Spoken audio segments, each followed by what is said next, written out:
When you got angry, you heard, "Don't talk back." When you longed to be understood, you were met with silence. Or worse, "I just want what's best for you." Maybe every achievement you had was met with silence. Your wins, unnoticed, uncelebrated, as if they didn't matter. The moments you wanted to be seen, to be told, "I'm proud of you," were met instead with indifference. Maybe when you cried, you were told, "Stop being dramatic." So you learned to cry alone, in the quiet of your own room, where the walls became better witnesses to your pain than your own mother. So you learned to hide your feelings, to swallow your needs, to perform strength while your heart quietly ached.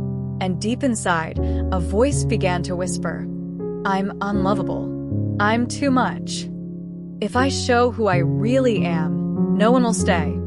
This wound did not start with you. It was carried by your mother, and by her mother before her. Each woman silenced, each daughter criticized, each generation passing on pain they never had the chance to heal. And if you are listening now, perhaps you are the one who feels called to end it. The mother wound is not about blaming our mothers.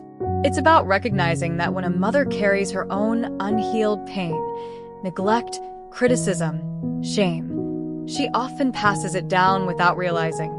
Maybe your mother dismissed your feelings because hers were dismissed too. Maybe she demanded perfection because she was taught that love must be earned. Maybe she leaned on you emotionally because no one ever supported her. This is how the wound shows up. Emotional neglect masked as tough love. Constant criticism disguised as, "I just want what's best for you." Parentification, where the daughter becomes caretaker for her mother's emotions. And silence, the most suffocating inheritance of all. Generational trauma is less about what happened and more about what was not allowed to happen. No space to feel, no room to need, no permission to simply be human. As daughters, we carry the invisible weight. You might find yourself saying, "I'm fine," when you're breaking inside. Feeling guilty when you put your needs first. Overworking, overgiving, overpleasing because deep down you're terrified of not being enough. Or swinging to the other side, avoiding closeness altogether, fearing that intimacy will only mean rejection. These are not personality flaws. They are adaptations. They are survival strategies formed in the shadow of a wound you didn't create. But survival is not the same as living. Unhealed trauma doesn't just fade, it embeds itself. It shapes your nervous system, your relationships, your sense of self. Attachment theory tells us, when the bond with a mother is inconsistent, dismissive, or critical, the child develops core beliefs like, "I am unlovable," or "I am too much." These beliefs grow into adulthood. They color how you love, how you work, how you raise your own children. Without awareness, the cycle continues. What was silenced in you, you may silence in others. But here is the truth. Healing is possible.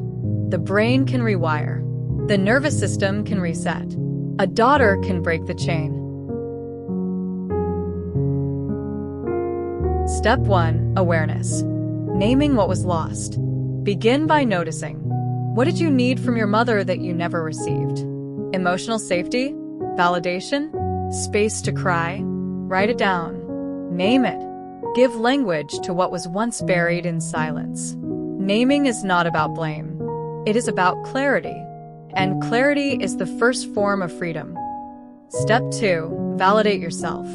When your feelings were dismissed, you learned to doubt yourself.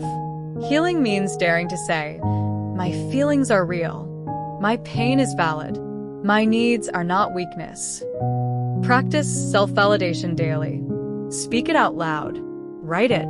Whisper it when you are alone. The voice that once silenced you will slowly be replaced with a voice that nurtures you. Step 3. Boundaries. Choosing what continues. Breaking the cycle doesn't always mean cutting your mother off. It means refusing to repeat what harms you. Set boundaries, small or large.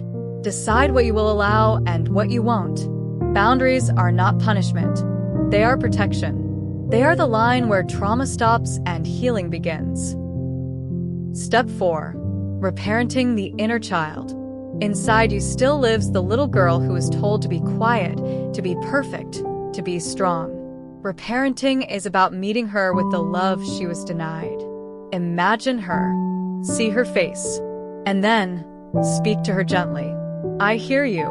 I believe you. You're safe with me now. Give her what she missed.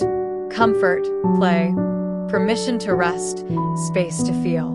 Each act of care rewires your nervous system. What was once survival becomes safety. Step 5. Expression. Break the silence. The cycle was built on silence. To end it, you must speak. Speak your truth in therapy, in writing, in prayer, in art, in trusted relationships. Crying is speaking. Creating is speaking. Refusing to hide is speaking. Every word breaks a link in the chain. Step 6. Building a new legacy. When you heal, you don't just heal for yourself. You heal for every daughter who comes after you. Imagine your own daughter, or the younger women in your life. Imagine holding space for their feelings without judgment. Imagine teaching them that they are not too much, but exactly enough. This is how the cycle ends. This is how a new story begins. You will feel guilt because daughters are conditioned to carry their mother's emotions before their own. You will face resistance. Your mother may deny, dismiss, or accuse. You will doubt yourself because the old voices echo. You're ungrateful. You're dramatic. You're weak. But remember, the voice of doubt is the ghost of the wound. It is not your truth. Generational trauma is not your fault, but healing, it can be your choice. By naming what was silenced, by validating what was dismissed, by caring for the child within you, by refusing to hand down what harmed you, you become the break in the chain. The daughter who chose to end centuries of silence. The woman who said, "It stops here." And because of you, the next generation will not inherit wounds, but wisdom. Not silence, but safety. Not shame, but love. Your healing is not just for you, it's for every daughter who comes after you. Subscribe, and let's walk this journey of breaking cycles together.